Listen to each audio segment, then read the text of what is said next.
Lagi lucu-lucunya. Lagi lucu-lucunya kayak Bram. Bram juga lagi lucu-lucunya itu kalau diculik kan. Waduh, lagi lucu-lucunya. Jadi bukan karena ada ilmu misalnya, ada ilmu yang tanda petik itu. Minta tips menumbuhkan brewok katanya. Waduh.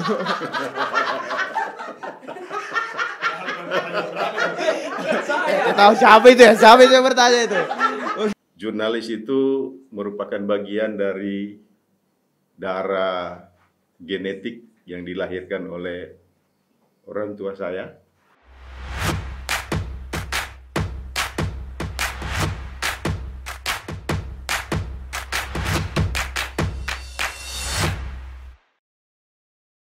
Assalamualaikum warahmatullahi wabarakatuh. Selamat pagi, siang ataupun malam tergantung di mana kalian menontonnya. Tergantung kapan dinonton. Dan ini adalah episode spesial di podcast Kabar 68. Wow. Ya. Jadi karena ini episode spesial, jadi narasumbernya langsung yaitu bos tercinta kita, Bos Kamil Badrun. Wih. Nah, di podcast kali ini sebelum kita bahas lebih lanjut soal yang akan kita bahas, kita kenalan dulu dengan Pak Bos kita. Jadi silakan, Pak.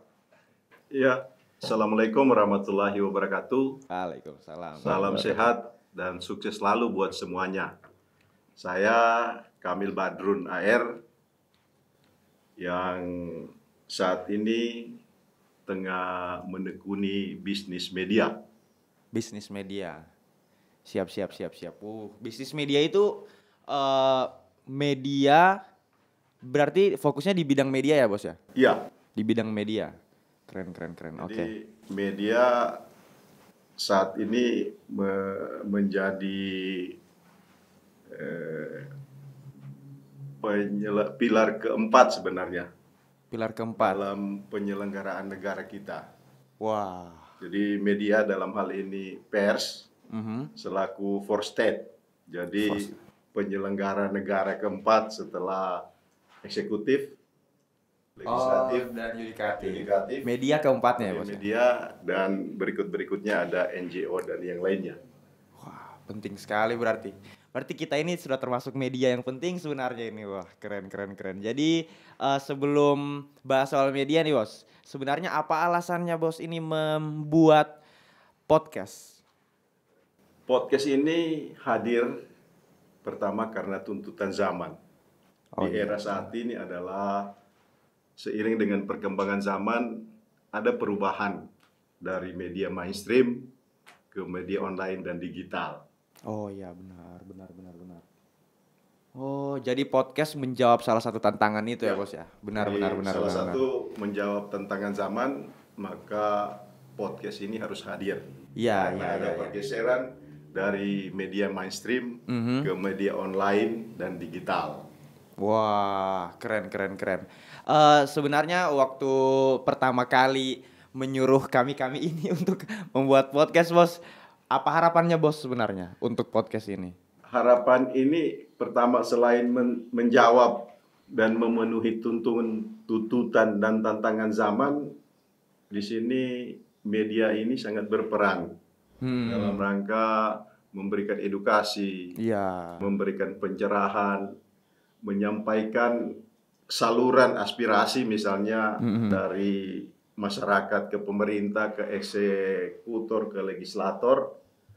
Ketika media ini ada, itu akan tersambung dengan tanpa harus mengenal jarak, ruang, dan waktu. Asik. Karena media digital ini menembus segala-galanya. Yang jauh jadi dekat, yang lama jadi simple. Iya. Pesan itu segera tersampaikan. Jadi di sini ada edukasi, ada kritik, dan ada masukan dari berbagai lini kehidupan, kemudian semua strata, dan semua kepentingan. Wah, keren. Jadi audiens utamanya masyarakat ya, Bos ya? Ya, betul. Masyarakat tanpa mengenal strata. Wah, boleh tepuk tangan dulu untuk bayangan podcastnya kita ke depannya ini. Oke, keren. Tujuannya menyampaikan informasi ke masyarakat tanpa mengenal strata. Jadi semoga juga penonton Kabar 68 itu dimanapun kalian berada, apapun strata sosial kalian selalu enjoy di podcast kami. Insya Allah ya gitu. Dan tentunya juga selain pengenalan podcast tidak lengkap rasanya kalau kita tidak kasih tahu nih slogannya apa, Bos. Ya, slogannya ini podcast Kabar 68 adalah kabar untuk semua. Wah. Jadi bagaimana itu, Bos, pemilihan slogannya itu? Jadi podcast ini berslogan kabar untuk semua. Kabar Jadi untuk semua. konten yang termuat, yang terpapar, yang tersaji di media digital ini adalah penyampaiannya untuk semua. Dengan tidak membedakan strata, status sosial, jabatan, dan semua menyebar di lini kehidupan tanpa jarak dan ruang dan waktu. Keren. Tanpa mengenal jarak, ruang, dan waktu. Semuanya akan termuat, terakomodir di media ini. Di media ini, betul. Oke, dan sekedar info juga teman-teman, jadi podcast Kabar 68 bakal update setiap bulannya. Insya Allah kalau Sabrina masih mampu kerja, bakal update setiap bulannya. Setiap bulan 2 episode kita bakal selalu luncurkan. Selain episode ini ya, jadi ini episode spesial sampai. Ya. Episode spesial, ya keren. Tim kreatif kita memang keren sekali di belakang layar ini. Itu dia. Jadi ada yang masih tertinggal tadi. Apa di samping hadirnya media digital yang diberi nama podcast Kabar 68 ini adalah sebagai media penyaluran bakat dan tempat berkreasi serta berinovasi anak-anak muda. Oh iya siap. Makanya ketika ada ide melahirkan media ini, kita terinspirasi dengan keinginan kalian yang punya inovasi, yang punya ide. Disinilah tempatnya kalian bisa menyalurkan semua agar ide. Betul. Bisa dari apa yang kalian lakukan minimal bermanfaat, berberkah bagi yang lain, menjadi edukasi, spirit, dan engine baru untuk anak-anak muda yang ada di luar sana. Keren. Wow, kita sebagai anak-anak muda terharu ini dipercaya sampai segitunya. Tapi ya ini kami juga penasaran sebenarnya, Bos. Sebenarnya unek-unek dari semua tim produksi juga ini. Sebenarnya waktu membuat podcast juga bukan hal yang neko-neko sebenarnya kan, Bos. Alat juga dan lain sebagainya. Ini semuanya ada modalnya. Sebenarnya bagaimana bayangannya kami ini di kepalanya Pak Bos. Jadi melihat kami yang sebenarnya masih belajar juga, melihat kami yang masih muda juga, itu harapannya Bos bagaimana gitu? Ya, harapan dari keinginan, kemudian dilihat dari kemauan serta kerja keras yang begitu ulet. Saya menaruh harapan besar bahwa dari cikal bakal media ini kalian nantinya bisa menjadi orang-orang sukses dalam semua lini. Betul. Jadi tidak hanya didasari dari ilmu yang kalian dapatkan, tetapi lebih berpengaruh terhadap pengalaman dan penempaan kalian dalam setiap fase kehidupan. Itulah yang akan melahirkan kalian sebagai orang-orang sukses di kemudian hari atau dalam perjalanan waktu berikutnya. Siap. Wih, ini saking dipercayanya kita. Sab sudah berkaca matanya sampai dipercaya segitu aja. Oke, keren. Jadi semoga podcast Kabar 68 lancar jaya selalu ke depannya, Bos ya. Amin. Itu dia. Nah, sekarang karena ini episode spesial, narasumbernya langsung Pak Kamil sebagai bos kita semua. Kita ini masuk ke sesi pribadinya Pak Kamil nih. Nah, jadi semua orang penasaran nih soal pribadinya Pak Kamil. Coba Pak Kamil mungkin bisa menceritakan soal karirnya, Pak. Ya, soalnya penasaran kami semua ini. Kamil Badrun lahir 6 Desember 68 dari keluarga yang sangat minim, baik sisi fasilitas maupun yang lainnya. Tetapi itu tidak dijadikan alasan untuk menjadikan seorang Kamil berputus asa dan berpasrah diri. Tetapi itu menjadikan tantangan bagi seorang Kamil agar bisa menjadi orang lain, orang yang dibesarkan dari berbagai fasilitas, orang yang lahir dalam lingkungan keluarga yang sempurna. Tetapi ketiadaan fasilitas, kekurangan sarana dan prasarana bukan menjadi penghambat, bukan menjadi satu hal yang membuat kita berputus asa. Tetapi itu dijadikan tantangan agar kita bisa sama menjadi orang lain. Kemudian dari seorang Kamil yang lahir dari keluarga yang pas-pasan, bahkan yang serba kekurangan, berlanjut hingga di usia 20 tahun setelah merambah berbagai pekerjaan, mulai dari kusir dokar, kemudian buruh bangunan, buruh rotan, serta sederet pekerjaan-pekerjaan yang mungkin bagi anak muda sekarang adalah hal yang memalukan, tetapi hal itu bagi saya adalah sebuah perjuangan yang hingga akhirnya mengantarkan saya seperti dalam kondisi saat ini. Luar biasa, luar biasa, luar biasa. Jadi memang seperti itu ya bos ya. Memang kadang kita harus jadi pribadi yang kuat ya bos ya. Ya. Benar. Mungkin juga dari kami juga sebenarnya melihat Pak Bos ini sebagai pribadi yang hebat sekali. Salah satunya sebenarnya bos, kami mau tahu apa rahasianya di balik ketepatan waktu itu sebenarnya. Soalnya bos ini pribadi yang untuk informasi juga teman-teman penonton, Pak Kamil ini pribadi yang sangat tepat waktu walaupun sudah menjadi bos ini. Ini anak buahnya lambat ini yang di belakang layar semua ini. Ini datang duluan, narasumbernya datang duluan, dan memang setiap seminar juga kalau Pak Bos diundang selalu kalau seminarnya jam 8, setengah 8 bahkan Pak Bos sudah di seminar. Itu rahasianya apa sebenarnya? Ya, kunci kesuksesan itu sebenarnya diawali dengan disiplin waktu. Sebab waktu tidak mungkin menunggu kita. Jadi ketika sesuatu waktu terlewati dengan tanpa sesuatu goresan atau sebuah kerja, itu yakinlah bahwa di deretan waktu berikutnya ada pekerjaan yang dilakukan secara kasat, yang dilakukan secara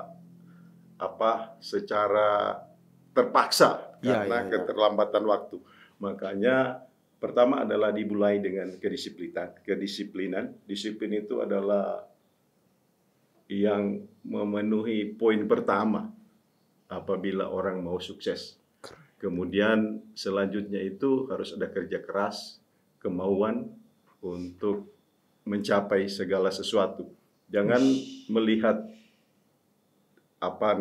jangan hanya melihat sesuatu itu dari kelebihan yang akan dijadikan potensi, tapi jadikanlah kekurangan dan kelemahan itu sebuah potensi untuk menggapai sebuah kemajuan. Wih, keren. Ini ada banyak sekali yang bisa di cut terus dikasih jedak-jeduk TikTok ini, terus ada kata-kata di bawahnya kan, quotes keren. Inspiratif sekali memang. Pertanyaan selanjutnya nih Pak Kamil. Pak Kamil sebenarnya mau dikenal sebagai apa nantinya? Apakah seorang pengusaha? Apakah seorang pemimpin media terkenal atau apa nih sebenarnya? Tidak, semuanya tidak. Saya hanyalah seorang anak manusia yang kehadirannya bisa bermanfaat bagi orang lain. Amin. Tidak lebih dari itu. Keren. Iya. Sudah 5 quotes kayaknya ini, keren. Jadi semoga juga podcast Kabar 68 bisa menjadi media untuk itu ya Pak ya. Siap. Nah, coba kita agak-agak mengulik nih sebenarnya Pak, masa lalunya Bapak. Kan waktu kecil semua orang punya cita-cita ya Pak Kamil ya. Terus kadang cita-citanya kita tidak sesuai dengan apa yang kita harapkan ternyata pas besar, atau malah melebihi ekspektasi. Sebenarnya cita-citanya seorang Pak Kamil waktu kecil itu apa Pak?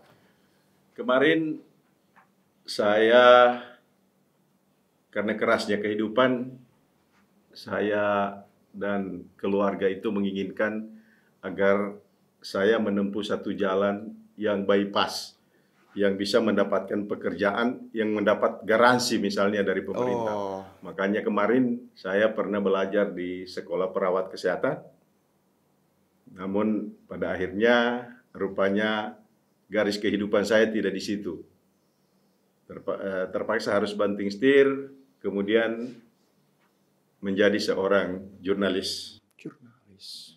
jurnalis itu merupakan bagian dari darah genetik yang dilahirkan oleh orang tua saya.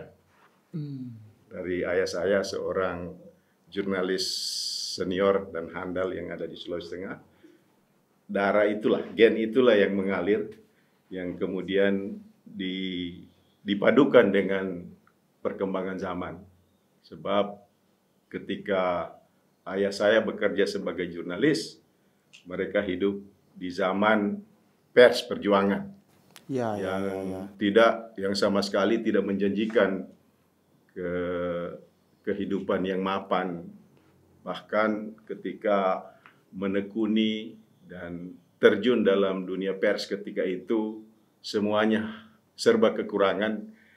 Yang surplus itu adalah idealis. Mereka bekerja karena idealis, sehingga kekurangan apapun tidak menjadi kendala dan tidak menjadi rintangan untuk mencapai sesuatu. Dan yang lebih penting lagi, ketika idealis melekat dalam kehidupan seorang anak manusia, keluhan, kekurangan itu tidak akan menjadi keluhan. Iya. Justru menjadi tantangan mungkin Pak ya. Benar. Nah, kemudian akhirnya dalam perjalanan saya menekuni, karena dalam diri saya ada gen jurnalis, saya menekuni profesi sebagai jurnalis hingga akhirnya menjadi pengusaha media. Wah, keren. Yang sudah menggembara ke berbagai daerah. Misalnya ke Kendari dan beberapa kota lainnya. Saya pernah menangani media, dan medianya menjadi media besar dan menjadi barometer di kota itu. Wih, keren. Cita-cita kecil saya waktu itu, selain mendapat garansi pekerjaan dari pemerintah, kemudian saya hanya berharap saya bisa dekat dengan ketua RT, dengan tokoh-tokoh masyarakat yang ada di lingkup desa tempat saya tinggal. Dan kendaraan saya cuma berharap misalnya saya naik motor Force One itu sudah alhamdulillah luar biasa. Ternyata dari kerja keras, dari ikhtiar dan doa yang telah dilakukan, semuanya melebihi dari ekspektasi yang kita harapkan di awal itu. Jadi begitu baiknya Allah sama kita, jadi apalagi yang harus kita misalnya keluhkan. Jadi saat ini bagaimana kehadiran kita bisa berberkah bagi orang lain, menjadi motivasi bagi orang lain. Itu saja. Wah, keren sekali. Memang kadang yang kita ekspektasikan ternyata melebihi, Bos ya. Kalau dibarengi dengan usaha, ikhtiar, keren. Ini motivasi juga untuk semua anak muda di luar sana. Jadi semoga selalu semangat menjalani hidup. Dan mungkin mau kasih sepatah dua kata, Bos, untuk jurnalis muda di luar sana mungkin. Untuk teman-teman yang menekuni profesi jurnalis yang ada di luar sana, kalian akan menjadi jurnalis handal dan sukses ketika pertama, idealis itu harus dilekatkan dengan jiwa sanubari masing-masing. Yang kedua, mengupdate diri dengan perkembangan zaman yang ada menyangkut sumber daya manusianya. Karena orang menghargai kita dari karya yang kita persembahkan. Iya, sementara karya itu dapat dihargai oleh orang lain ketika dikelola dengan sumber daya manusia yang mumpuni dan tangguh. Pada teman-teman jurnalis yang menekuni karir profesi ini, saya berharap janganlah meminta penghargaan, tetapi lahirkan sebuah karya yang pada akhirnya nanti melahirkan penghargaan yang natural dari semua masyarakat. Benar. Jadi tidak mencari validasi, tapi biarkan masyarakat yang menghargai kita sendiri, benar, atas karya kita. Karena sesuatu yang diminta, sesuatu yang dipaksa-paksa, hasilnya tidak baik. Benar. Wah, keren. Itu Cepi ada lagi PDKT mungkin. Itu yang dipaksakan tidak baik, Cep. Tidak, main-main. Aduh. Ya, benar. Maksudnya bukan PDKT, mempertahankan hubungan. Mempertahankan hubungan. Jadi yang dipaksakan tidak baik, Cep. Harus natural. Personal. Supaya ini kan saya host, jadi bebas. Makanya jadi host, bro. Oke, jadi itu dia tadi kisah inspiratif seorang Pak Kamil Badrun, juga harapan soal podcastnya ini nanti bakal bagaimana ke depannya. Dan di sesi terakhir mau bahas agak sedikit kehidupan pribadi nih, Bos. Tidak apa-apa? Ya. Iya, ya kan seorang Pak Kamil ini sebenarnya sudah menjadi seorang kakek ya. Ya. Sudah ada cucu. Ya, Ya, saya sudah cucu. saat ini saya punya 3 orang cucu. Yang pertama adalah Belo Inggu, cucu dari anak pertama dari anak saya. Yang kedua ada Kamila dan Kaila, anak dari anak kedua anak saya. Jadi saya punya 3 anak. Yang pertama Vika Nilamsari, yang saat ini juga bekerja sebagai tenaga kesehatan dan mempunyai 1 orang anak. Iya. Yang kedua adalah Dr. Fitra Kemalasari, yang saat ini lagi mengabdi di Puskesmas Bulili, Kota Palu, yang punya 2 orang anak, ada Kamaila dan ada Kaila. Dan anak saya yang ketiga adalah Putri Islamiyati, yang saat ini lagi mengambil studi kedokteran gigi di UMI Makassar. Wah, keren. Itu cucunya sudah berapa usianya, Bos? Cucunya yang pertama 7 tahun, yang kedua, ketiga ini 2 tahun dan 1 tahun. Lagi lucu-lucunya kayak Bram. Bram juga lagi lucu-lucunya itu kalau diculik kan. Waduh, lagi lucu-lucunya. Iya. Keren. Terus bagaimana caranya, Bos, menjadi seorang, kan Bos ini sibuk sekali. Ya. Bagaimana tetap akrab bersama anak dan cucu itu, Bos?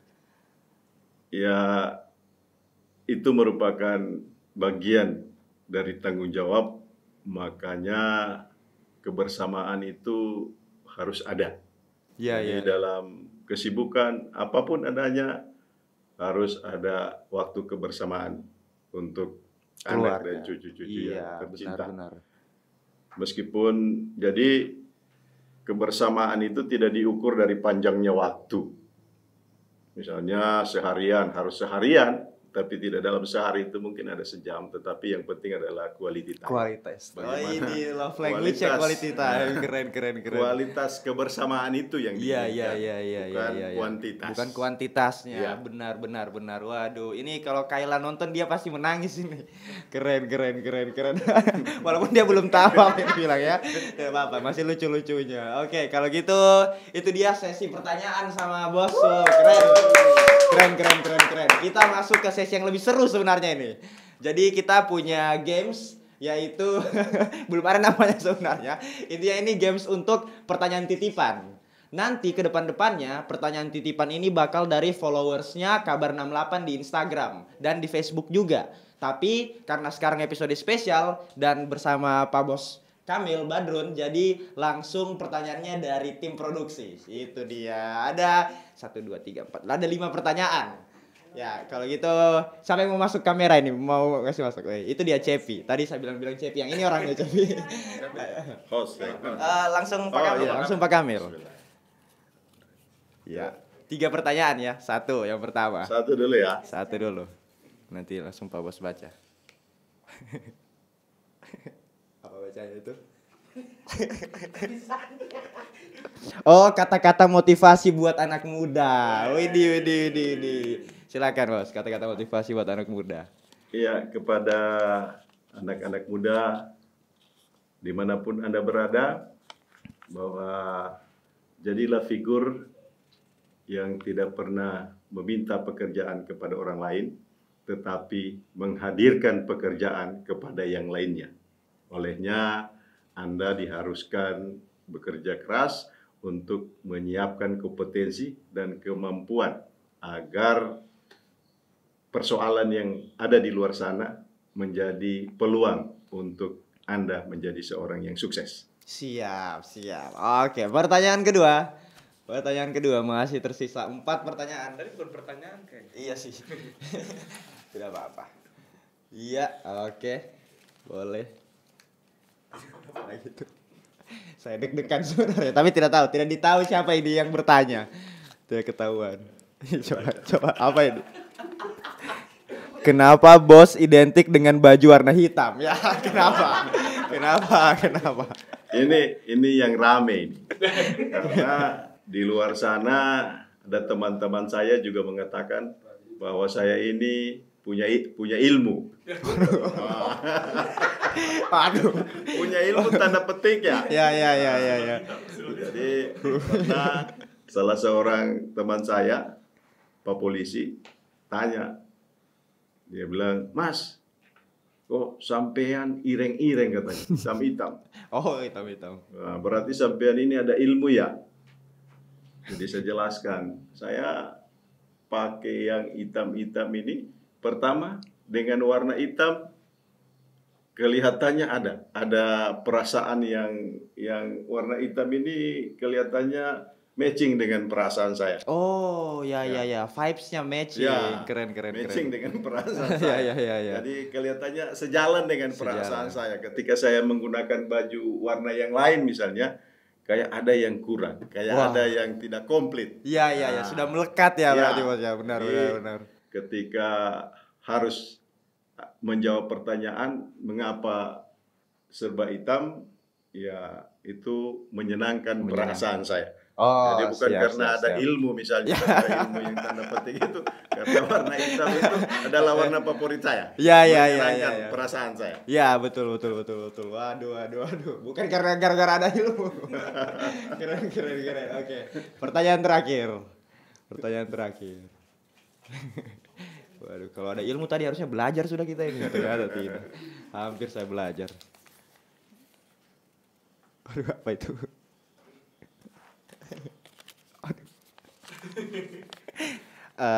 Minta tips menumbuhkan brewok katanya. Waduh.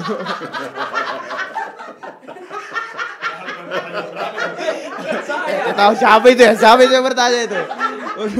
Menumbuhkan brewok. Siapa yang mau sekali tumbuh brewok? Soalnya belum ada yang brewokan ini. Kru belum ada yang brewokan. Ini kan sebenarnya kompensasi. Iya. Jadi ketika orang menanya rambutnya tidak ada brewoknya.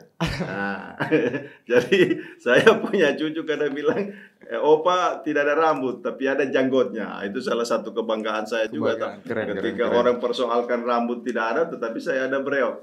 Jadi saya punya brewok ini perawatannya cukup mahal. Oh, karena saya kira kalau natural. Satu lembar pun yang berguguran rasanya waduh. Pokoknya. Ya. Wah, harus pokoknya, dijaga sepenuh hati nih, Bang. Betul. Dan ini merupakan bagian dari menyenangkan perasaan. Iya, benar. Wibawa juga sebenarnya sih, Bos. Menyenangkan perasaan. Iya. Sama dengan yang baju hitam, pakaian hitam. Ditambah brewok itu bagian dari menyenangkan perasaan. Iya. Berarti ada perawatannya ya, Bos. Ada perawatannya. Jadi, ini janggut ini kalau orang lain misalnya susah kalau rambutnya yang gugur, tapi saya susah sekali kalau brewokku yang gugur. Benar. Ini harus dirawat dia. Harus dirawat. Nah, itu dia, siapapun yang bertanya itu harus dirawat. Mau lagi. Oke, satu lagi. Atau berdasarkan permintaan. Pertanyaannya belum dijawab. Masih ada satu lagi itu. Kasih habis saja. Ini coba. Pertanyaan panas belum dijawab. Iya. Tabale tulisannya. Waduh. Kenapa bos sangat suka mentraktir orang? Waduh, kode nih. Kok ditende dulu. Jadi kenapa bos suka sekali traktir orang-orang sebenarnya? Kenapa? Ya, ini bagian dari hobi kelihatannya. Jadi suka berada di orang-orang itu kelihatannya merupakan warisan dari orang tua saya. Karena saya ingat sekali almarhum ayah saya, meskipun kehidupannya pas-pas, tetapi ketika ada di sebuah tempat, kemudian dia yang harus duluan keluar, kemudian ada teman-temannya di situ, atau dia yang harus menyelesaikan tanggung jawab yang ada. Wah. Jadi sifat itulah yang turun sama saya ketika ada di mana-mana. Ya, saya selalu hadir di situ misalnya. Kemudian di samping itu merupakan bagian dari kehadiran kita ini berberkah bagi yang lain. Iya, sebuah manfaat ya, Mas ya. Benar. Bermanfaat bagi yang lain. Kan dalam filosofi kehidupan itu bahwa apa yang dimiliki oleh seseorang tidak semuanya miliknya. Wah. Tetapi di dalam apa yang kita dapatkan ada hak-haknya orang lain. Orang lain. Mungkin salurannya itu. Salurannya Ya, dengan di cara samping- ditraktir iya, ya, benar. Di samping ada hal-hal yang lain, jadi itu bagian dari saluran tadi. Iya, Bahwa di dalam apa yang kita dapatkan, di situ ada hak orang lain. Ya, itu saya rasa itu ya. Waduh, keren sekali. Tepuk tangan untuk Pak Kamil. Itu dia. Setelah ini ditraktir kita lagi. Itu dia, terima kasih penonton-penonton setia, calon penonton setia Kabar 68. Ini dia episode spesial dengan Pak Kamil. Dengan kesimpulan tadi kalau media itu adalah sebuah sarana yang penting bagi kehidupan suatu bangsa. Tadi juga sempat ada beberapa motivasi yang sangat keren dari Pak Kamil juga. Yang mungkin bisa kita petik adalah kedisiplinan, tepat waktu, dan suka berbagi ke sesama yang lain. Biar berkah ya Pak Kamil ya, benar. Keren sekali. Jadi itu dia. Jangan lupa like, komen, dan subscribe nanti. Dan jangan lupa follow akun Instagramnya Kabar 68 itu @Graha Kabar 68. Di Facebooknya juga jangan lupa di follow di Graha Kabar 68. Itu dia, itu saja dari kami. Kalau gitu selamat menjalankan aktivitas kalian lagi, melanjutkan aktivitas. Kami pamit. Assalamualaikum warahmatullahi wabarakatuh dan selamat berjumpa lagi. Dadah. Wih. Oke.